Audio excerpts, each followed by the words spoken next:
అందరికీ నమస్కారం. తెలుగు హోమియోపతి గురుకులానికి మళ్ళీ స్వాగతం. లెవెల్ 2 కోర్ కాన్సెప్ట్స్ ఇంకా ఆర్గనాన్లో భాగంగా మన ప్రయాణాన్ని కొనసాగిద్దాం. ఈరోజు మనం ఒక చాలా ముఖ్యమైన కాన్సెప్ట్ గురించి మాట్లాడుకోబోతున్నాం. అదే ససెప్టిబిలిటీ, అంటే మన శరీరం యొక్క గ్రహణ శక్తి. దానికి ఇంకా వ్యాధికి మధ్య ఉన్న సంబంధమేంటి అనేది చూద్దాం. ఈ అంశాన్ని మనం పూర్తిగా స్టెప్ బై స్టెప్ అర్థం చేసుకోవడానికి ఈ వివరణను 5 భాగాలుగా చూద్దాం. ముందుగా ఒక చిన్న ప్రశ్నతో మొదలుపెట్టి అసలు ససెప్టిబిలిటీ అంటే ఏమిటో తెలుసుకుందాం. ఆ తర్వాత దానికి వ్యక్తిత్వానికి, జీవశక్తికి ఉన్న లింక్ ఏంటో చూసి ప్రాక్టికల్గా దాని ఇంపార్టెన్స్ ఏంటో అర్థం చేసుకుని చివరగా అన్ని పాయింట్స్ని ఒకసారి రివైజ్ చేసుకుందాం. సరే, మరి మనం మొదటి విభాగానికి వచ్చేద్దాం. మనందరి మదిలో మెదిలే ఒక ప్రాథమిక సందేహంతో ఈ టాపిక్ని స్టార్ట్ చేద్దాం. హోమియోపతిలో మనందరికీ తెలిసిన విషయమే కదా, మొడాలిటీస్ అంటే ఏ పరిస్థితుల్లో లక్షణాలు ఎక్కువవుతాయి, ఏ పరిస్థితుల్లో తగ్గుతాయి అనేది. ఇవి ఒక వ్యక్తి యొక్క రియాక్షన్స్ని, అంటే ప్రతిచర్యలను మనకు క్లియర్గా చూపిస్తాయి. కానీ అసలు పాయింట్ ఇక్కడే ఉంది. ఒకే పరిస్థితికి 2-3 వ్యక్తులు గురైనప్పుడు వాళ్ల రియాక్షన్స్ వేరువేరుగా ఎందుకుంటాయి?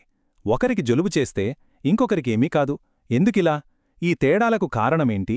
ఈ ప్రశ్నకు సమాధానమే మనివాల్టి టాపిక్. ఇప్పుడు మనం రెండో విభాగానికొచ్చేశాం. ఇందాక మనం అడిగిన ఆ ప్రశ్నకు సమాధానమే ససెప్టిబిలిటీ. అసలు వ్యాధి రావడానికి మూల కారణం ఇదేనని చెప్పుకోవచ్చు. అదేలాగో చూద్దాం. అసలు ససెప్టబిలిటీ అంటే ఏంటి?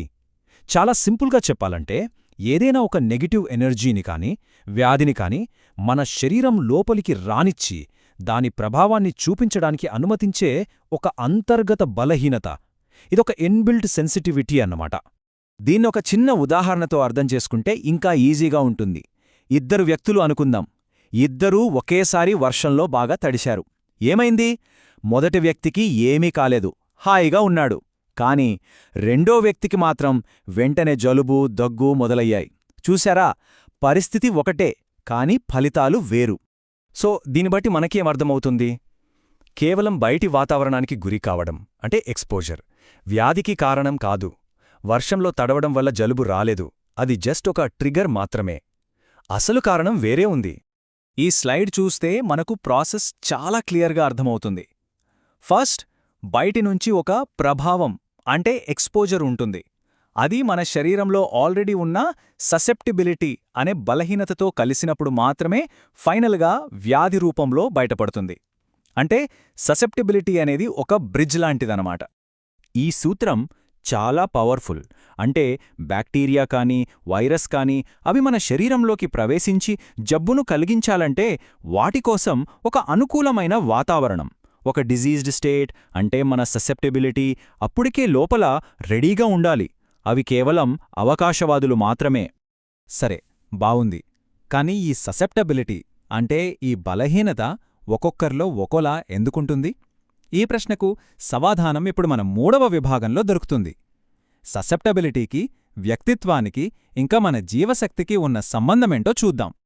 ఒకే కారణం, కాని చూడండి ఎంత తేడా ఉందో. ఉదాహరణకు, చల్లగాలికి ఎక్స్పోజ్ అయినప్పుడు ఏ అనే వ్యక్తికి జలుబు, జ్వరం రావచ్చు. బి అనే వ్యక్తికి సడన్గా ఆస్తమా అటాక్ రావచ్చు. కానీ సి అనే వ్యక్తికి ఏమీ కాదు. ఎందుకంటే వాళ్ళ ససెప్టబిలిటీస్ వేరువేరు. మరి ససెప్టబిలిటీ ఎక్కడ్నించొస్తుంది? ఇక్కడే మనకు హోమియోపతిలోని అసలైన రహస్యం అర్థమవుతుంది. ఈ ససెప్టబిలిటీ అనేది మరెక్కడో లేదు. అది మన వైటల్ ఫోర్స్ అంటే జీవశక్తి యొక్క స్థితికి ఒక అద్దం లాంటిది, ఒక రిఫ్లెక్షన్ అంతే. ఈ స్లైడ్లో ఆ సంబంధం చాలా స్పష్టంగా ఉంది చూడండి. జీవశక్తి బలంగా, స్ట్రాంగ్గా ఉన్నప్పుడు ససెప్టిబిలిటీ అంటే వ్యాధుల్ని గ్రహించే శక్తి తక్కువగా ఉంటుంది. అదే జీవశక్తి బలహీనపడితే ససెప్టిబిలిటీ ఆటోమేటిక్గా పెరిగిపోతుంది. ఇదొక ఇన్వర్స్ రిలేషన్షిప్ అన్నమాట. ఒకసారి గుర్తు చేసుకుందాం, జీవశక్తి అంటే ఏంటి? ఇది మన శరీరంలో కంటికి కనిపించని ఒక డైనమిక్ ఎనర్జీ. ఆరోగ్యంగా ఉన్నప్పుడు మన శరీరం యొక్క అన్ని పనులని సక్రమంగా, హార్మోనీతో నడిపించే శక్తి ఇది. ఇంతవరకు మనం థీరీ గురించి మాట్లాడుకున్నాం. ఇప్పుడు సామెగ్లావ్నా ప్రాక్టికల్గా మన క్లినికల్ ప్రాక్టీస్లో ఈ ససెప్టిబిలిటీని అర్థం చేసుకోవడం ఎందుకంత ముఖ్యం? మన 4వ విభాగానికొచ్చేద్దాం. ఇదొక హోమియోపత్గా మనం ఎప్పుడో గుర్తుపెట్టుకోవాల్సిన విషయం. ఒక పేషెంట్ని మనం నిజంగా అర్థం చేసుకోవాలంటే వాళ్ళ ససెప్టిబిలిటీని అర్థం చేసుకోవాలి. అంటే వాళ్ళ వీక్ పాయింట్స్ ఎక్కడున్నాయో తెలుసుకోవాలి. హోమియోపతిలో మనం చెప్పే ఇండివిజువలైజేషన్కి ఇదే పునాది. ఇంకో ముఖ్యమైన విషయం ఏంటంటే, మనమిచ్చే హోమియో మందులు కూడా ఊరికే పనిచేయవు. ఆ మందుని రిసీవ్ చేసుకునే ససెప్టిబిలిటీ, ఆ సెన్సిటివిటీ శరీరంలో ఉన్నప్పుడు మాత్రమే అవి పనిచేస్తాయి. చూడండి రెమెడీ ఎలా పనిచేస్తుందో step by step. First, పేషెంట్లో susceptibility ఉంటుంది. మనం కరెక్ట్ సిమిలిమం ఇచ్చినప్పుడు ఆ రెమెడీ నేరుగా ఆ ససెప్టిబిలిటీ లెవెల్ పైనే యాక్ట్ చేస్తుంది. అలా చేయడం ద్వారా అది జీవశక్తిని స్టిమ్యులేట్ చేసి వ్యాధిని నయం చేసే దిశగా దాని ముందుకు నడిపిస్తుంది.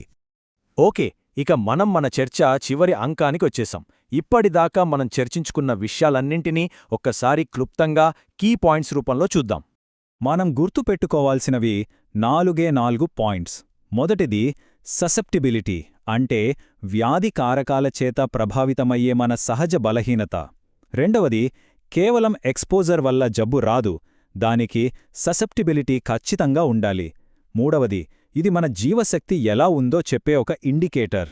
నాల్గవది, ప్రాక్టికల్గా సరియైన మందును సెలెక్ట్ చేయాలంటే ససెప్టిబిలిటీని అర్థం చేసుకోవడం చాలా అవసరం. కాబట్టి మొత్తం ఈరోజు చర్చ యొక్క సారాంశం ఈ ఒక్క వాక్యంలోనే ఉంది. వ్యాధికి ససెప్టిబిలిటీ కావాలి. అది లేకపోతే వ్యాధి మన శరీరంలో నిలబడలేదు. కానీ అసలీ ససెప్టబిలిటీ ఎక్కడనుంచి వస్తుంది? మన శరీరంలో ఈ బలహీనతలకు మూలమేంటి? ఈ ప్రశ్నలకు సమాధానం తెలుసుకోవాలంటే మనం ఇంకా లోతుగా వెళ్ళాలి. అదే మన తరువాతి వివరణ, మయాజమ్స్ పరిచయం. అక్కడ కలుద్దాం. ధన్యవాదాలు.